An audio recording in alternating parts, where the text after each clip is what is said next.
Hola, hola, ¿qué tal? ¿Cómo están? Sean todos ustedes bienvenidos a Brujo X, porque recuerda que el hechizo más poderoso que existe es la imaginación.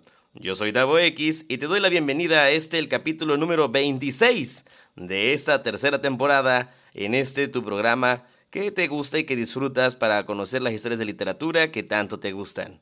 Bueno, muchas gracias por estar una vez más aquí conmigo y les agradecemos como siempre a todos los que formamos parte de este equipo de Brujo X que pues estén compartiendo su tiempo y dedicándonos unos minutos para poder estar aquí escuchando las historias. Bueno, esta semana tenemos también preparada una historia bastante especial que espero que yo, como siempre, sea mucho de su agrado. Antes de comenzar, quisiera hacer como un paréntesis, como siempre recordarles, esperando que ustedes se encuentren bien al momento de escuchar este programa y mandarles siempre ese saludo afectuoso y fraterno para que todas las cosas que están a tu alrededor mejoren y que te encuentres siempre lo mejor que sea posible. Bueno, ahora quisiera iniciar el episodio que tenemos programado para el día de hoy pensando en que estuve buscando historias y hay una historia en particular que es un cuento tradicional ruso que me gusta. Me gustan mucho los cuentos tradicionales de diferentes países porque creo que todos tienen grandes mensajes, son muy interesantes y también a la vez es muy padre el darte cuenta cómo entre todos los países y culturas que existimos en este planeta, todos compartimos elementos en común. Entonces, cuando estaba leyendo este cuento en su versión original, ¿no? Bueno, lo más original que se puede, porque pues los cuentos tradicionales se fomentan gracias a la narración oral y pues obviamente eso hace que cambien elementos todo el tiempo, inclusive de forma escrita, ¿no? Y entonces, cuando estaba leyendo este cuento, me puse a pensar y dije, este tipo de cuentos son como los que le gustan mucho a mi señor padre. Este, entonces dije, bueno, voy a buscar entonces algo así relacionado. La verdad es que mi padre es una persona que yo admiro mucho. Creo que tiene una gran historia de vida que es de trascender. En realidad, ambos mis padres tienen esta historia de poder pasar, de trascender en cuanto al estilo de vida que llevaban en su infancia y cómo la que llevan ahora dieron un cambio de lo que vivían a lo que viven.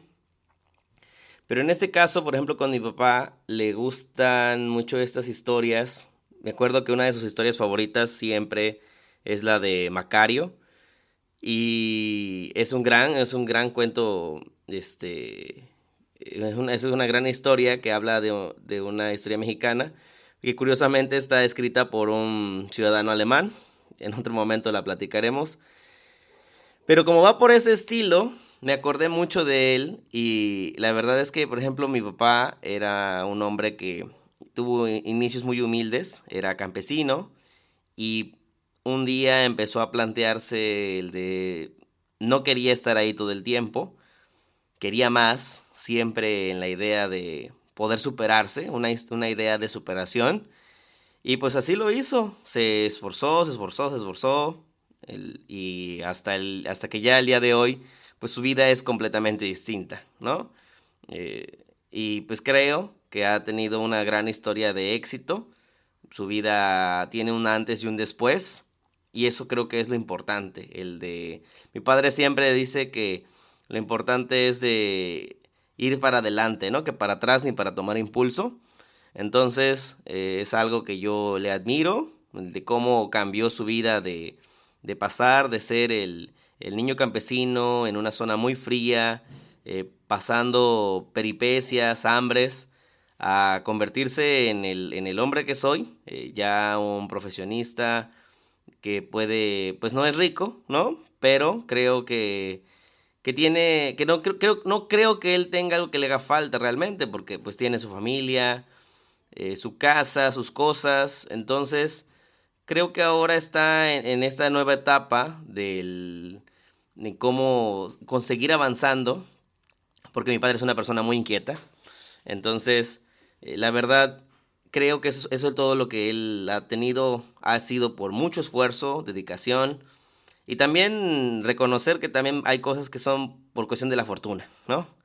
Entonces, me estaba acordando de eso y me puse a buscar este cuento que tengo preparado para ustedes, para el programa.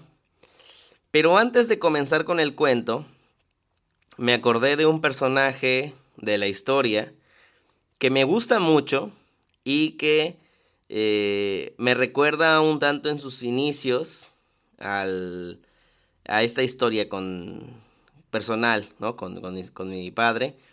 Y por eso quisiera compartírselas antes de comenzar con el cuento, porque la verdad es que ambas historias me gustan y quisiera aprovechar este capítulo para poder compartírselas y pues que ustedes como siempre me digan cuáles son sus opiniones, ¿no? Esto es muy padre, ojalá que todo lo que aquí narremos y contemos sea siempre de su agrado. Entonces, quisiera antes de iniciar con todo lo que tengo programado para este momento, quiero compartirles la historia de un niño que también fue campesino y que vivió allá en las lejanas tierras de la extinta Unión Soviética, y creo que es una gran historia de éxito. La verdad es que a mí es una historia de este personaje que es muy importante y al menos a mi interés personal me encanta toda lo que es su historia de vida. Entonces, sí quisiera comenzar con él y ya luego partimos con el cuento, que espero que ambas historias las disfruten, ¿sí? Bueno, lo imposible deja de serlo hasta que alguien lo logra por primera vez. Y esta semana vamos a hablar del hombre que fue el primero en llegar al espacio. Vamos a conocer la historia del cosmonauta Yuri Gagarin. Yuri Alexeyevich Gagarin nació el 9 de marzo de 1934 en una comunidad rural de nombre Klushino. Sus padres eran campesinos que trabajaban en un koljo. ¿Qué es un koljo? Es una especie de granja colectiva que está inspirada en el modelo mexicano de las tierras comunales. En un koljo, los campesinos de una comunidad trabajan todas las tierras y las ganancias se distribuyen de manera proporcional. Es una buena manera para motivar a la gente a que trabaje, para que al final no pasaría de que si algún campesino le estuvo echando la flojera, le toca igual, ¿no? Sino que aquí las ganancias se distribuyen en virtud de lo que pudiste trabajar. La tierra es propiedad del Estado, pero los campesinos pueden aumentar su riqueza en trabajo colectivo en lugar de competir entre ellos. Yuri era un niño que vivía en el campo y sus primeros años fueron muy tranquilos, hasta que en 1939 llegó la noticia de que la Segunda Guerra Mundial había comenzado, y por la radio escucharon el llamado del gobierno a incrementar la producción de alimentos y el futuro reclutamiento de los hombres entre los 18 y los 50 años. La guerra se expandió rápidamente por Europa, y antes de que se dieran cuenta, el imparable ejército alemán había cruzado las fronteras de la Unión Soviética y todo el país comenzó la defensa de su territorio. En 1941, los pobladores de su comunidad, que se encontraban a 150 kilómetros de Moscú, tenían que trabajar todos los días a marchas forzadas, pasando días sin comer, ya que todo lo que producían lo mandaban al frente para alimentar a las tropas, que todos los días tenían numerosas bajas en el intento de frenar a los alemanes y sus aliados. Yuri, como todos los niños de su época, trabajaban junto con las personas viejas que se quedaban en los pueblos para seguir produciendo, mientras que sus padres se iban al frente. Imagina tener que trabajar en el campo mientras que sobre tu cabeza todos los días pasan aviones de guerra en ambas direcciones, y escuchas las explosiones a lo lejos que te recuerdan cómo la gran mayoría de los que se van al frente no vuelven. Yuri pasaba las noches viendo al cielo, soñando si tal vez más allá del cielo había un lugar lejos de la guerra y del olor a muerte que había a su alrededor. Esa noche, mientras trataba de dormir, después de trabajar su turno de 14 horas, a pesar de tener tan solo 7 años, vio cómo un avión soviético cayó cerca de la granja. Rápidamente, junto con otros niños, fueron corriendo en medio de la noche y rescataron al piloto que se encontraba herido. Lo sacaron del avión y lo llevaron a la granja para curarlo. A la mañana siguiente, soldados del ejército nazi llegaron al pueblo en búsqueda del piloto soviético, y Yuri y los demás niños ayudaron a esconderlo. El ejército alemán expulsó de las casas a los pobladores y los obligó a trabajar como esclavos en casas hechas de barro. Los hermanos mayores de Yuri, junto con otros adolescentes del pueblo, fueron enviados a un campo de concentración a Polonia, a trabajar como esclavos en las fábricas nazis. Yuri tuvo que esperar 2 años y medio hasta que finalmente fueron liberados por el ejército soviético. Durante ese tiempo, Yuri encontró su vocación y dijo que cuando fuera grande sería piloto del ejército soviético. En 1945, Yuri y sus hermanos se pudieron reunir de nuevo y se mudaron a la ciudad de Gatsk. Al año siguiente, Yuri entró a la secundaria y se graduó con honores. Yuri entró a trabajar en una fábrica de fundición y se inscribió en una escuela vocacional que lo acercó a Moscú, y con ello tenía que seguir trabajando y estudiando, pero Yuri continuó con su esfuerzo para alcanzar el cielo. A los 17 años, la escuela en la que estudiaba propuso a sus mejores estudiantes para participar en un concurso de selección de pilotos en la ciudad de Saratov, y claro, Yuri estuvo ahí. En 1955, la Guerra Fría entre la Unión Soviética y los Estados Unidos crearon la necesidad de capacitar a una nueva generación de pilotos. Así, se creó la primera escuela superior de la Fuerza Aérea, y Yuri se inscribió. 2 años después se graduó de la escuela y ya era un piloto. Pero él no se detuvo ahí.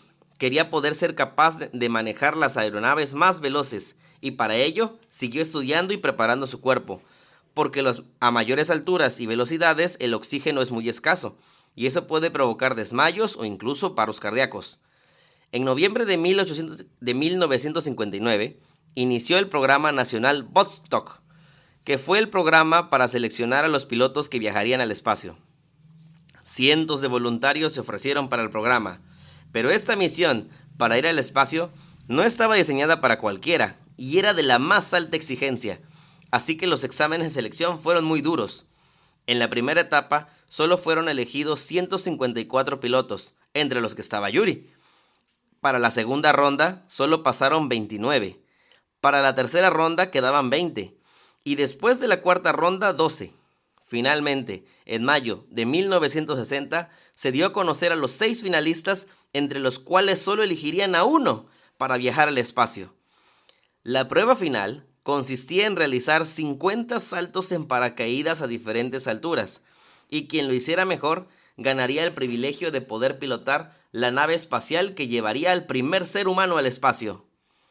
Yuri Gagarin, un hombre de 1,57 m de altura, originario de una comunidad rural, había logrado ser el mejor de su generación y se había ganado finalmente el derecho a ser el piloto que pudiera viajar más allá de las nubes y alcanzar las estrellas.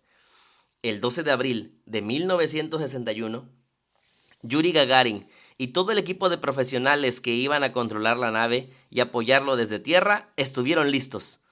Las mentes más brillantes y el esfuerzo de millones estaban reunidos en un momento que pasaría a la historia. Yuri dijo momentos antes de subir a la nave: «Queridos amigos, conocidos y desconocidos, mis queridos compatriotas y a toda la gente del mundo, en los próximos minutos, una poderosa nave espacial me llevará a los distantes espacios del universo. ¿Qué puedo decirles durante estos últimos minutos antes de empezar? Toda mi vida me parece ahora un único y hermoso momento. Todo lo que he hecho, todo lo que he vivido, me ha preparado para este momento».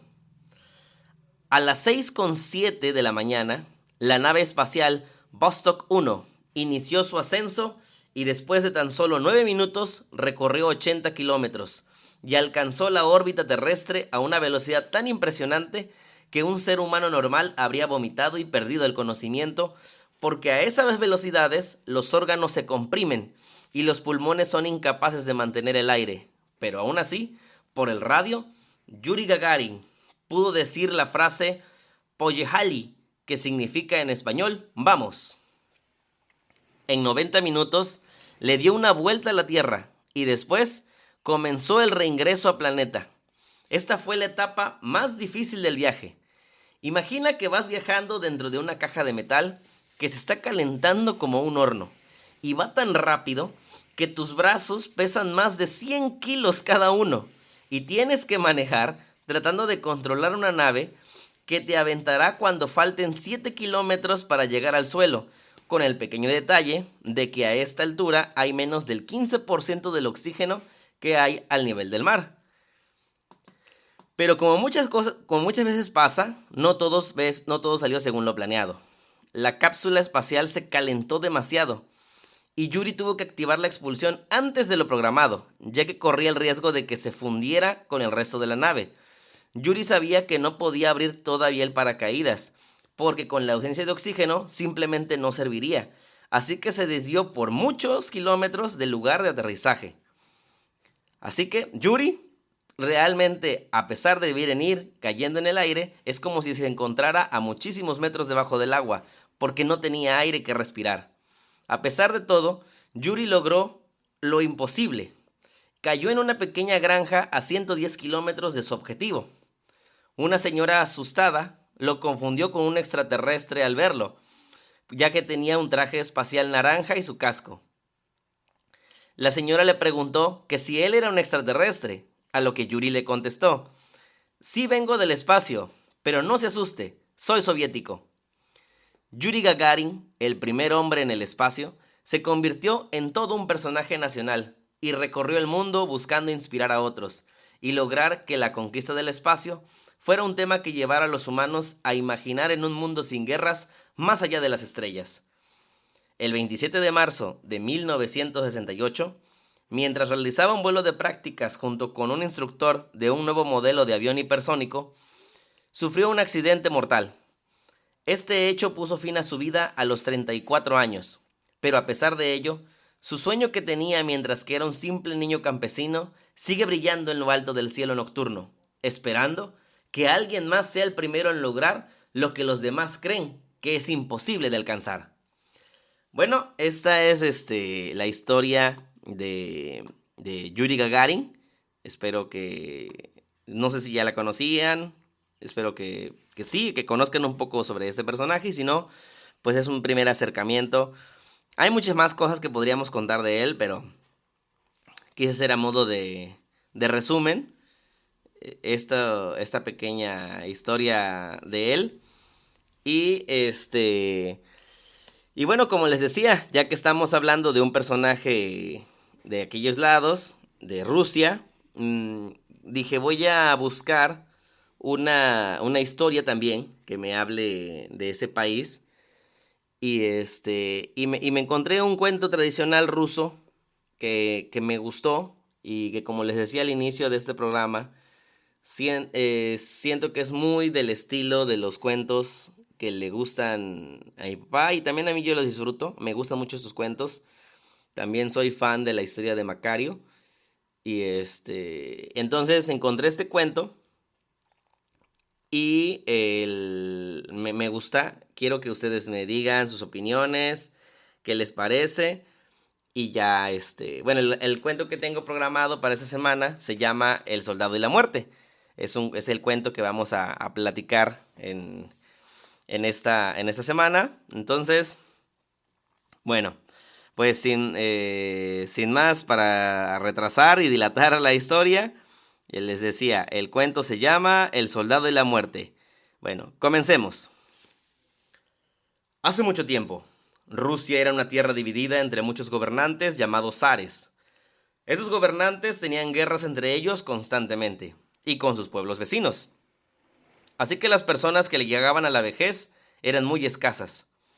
Un soldado había peleado durante 25 años para un zar y había ordenado como premio su libertad. Y ahora podría recorrer el territorio libremente por primera vez en su vida. Recibió este soldado como único pago por todos sus servicios 3 galletas para su viaje. El soldado iba con su uniforme y sus 3 galletas en el bolsillo, cuando de pronto se topó con un pobre señor que estaba en la calle pasando hambre y decidió regalarle una de sus galletas. Más adelante se encontró con otro mendigo y decidió darle otra de sus galletas. No pasó mucho tiempo cuando vio en la calle a un pobre señor de una edad ya muy avanzada, que estaba extremadamente flaco, larga barba y con señales de que no había comido nada en mucho tiempo. Así que pensó, puedo darle mi última galleta. De cualquier modo yo puedo sobrevivir unos días sin comer. Y sin pensarlo más, se la regaló. Pero antes de irse, el anciano le habló al soldado.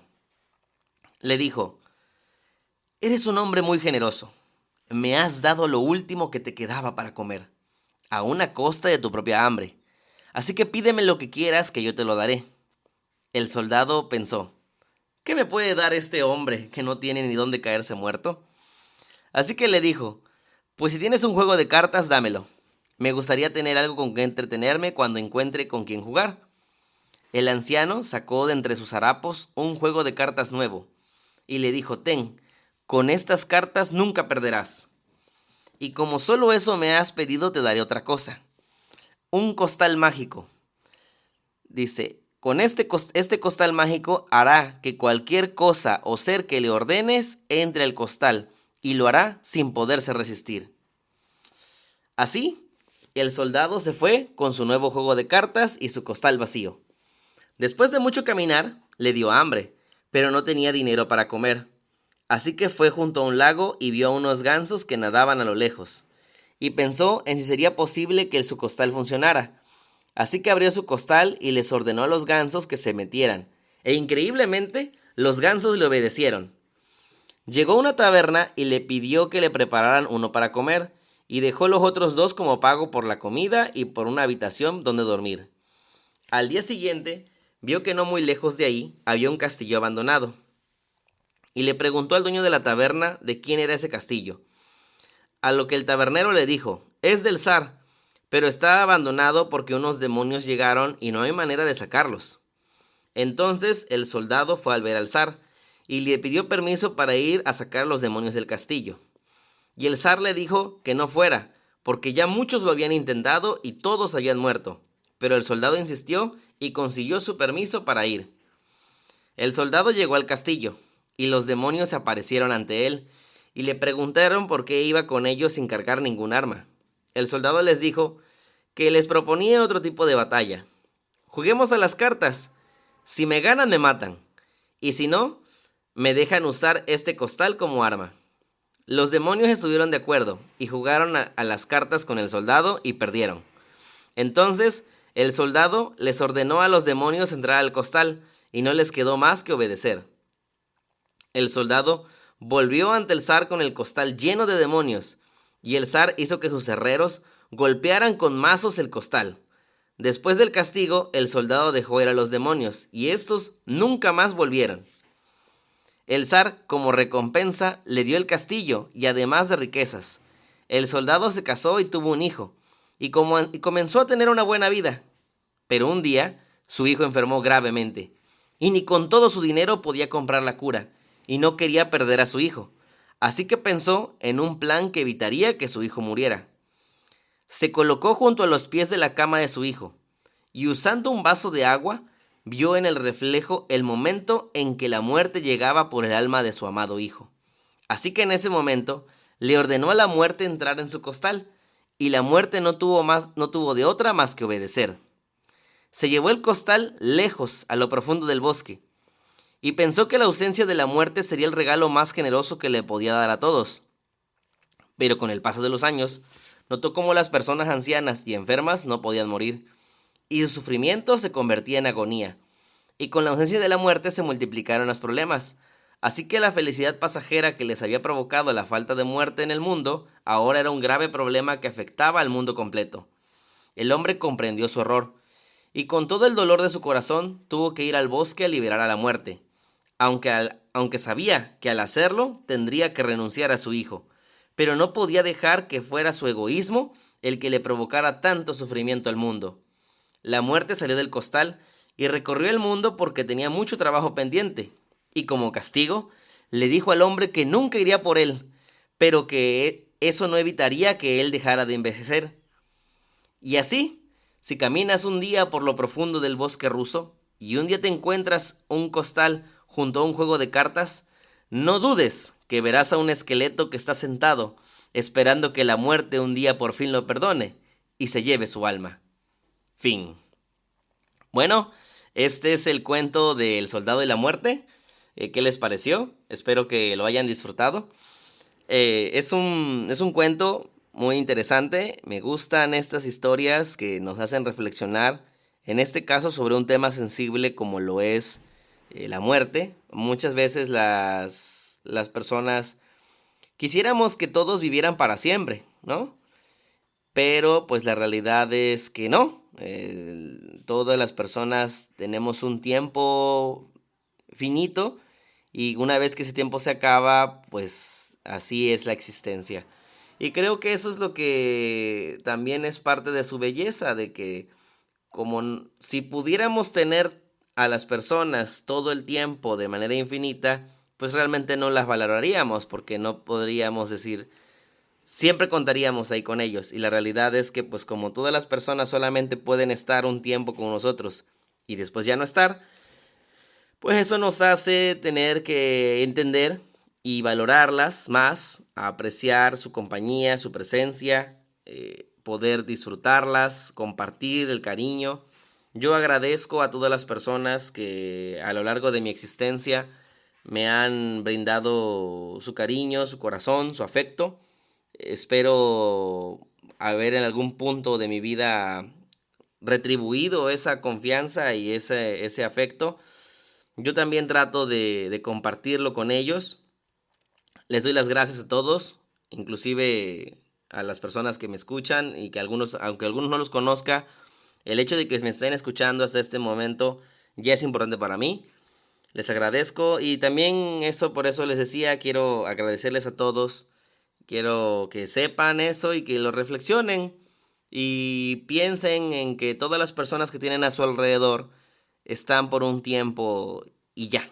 Entonces, disfrútenlo, aprovéchenlo y también en su momento acéptenlo, porque nadie es para siempre, ¿no? Entonces, la vida es así es la existencia y hoy estamos y mañana no, pero a través de esas historias podemos entender y compartir un sentimiento de una persona que vivió hace muchos años, pero que la emoción se mantiene y sigue siendo el mismo mensaje, ¿no? Entonces, bueno, les doy las gracias. Espero que este cuento haya sido de su agrado, que esta historia haya sido de su gusto. Esto fue Brujo X, porque recuerda que el hechizo más poderoso que existe es la imaginación. Yo soy Tavo X y nos vemos la próxima semana con otro excelente episodio. ¡Hasta la próxima!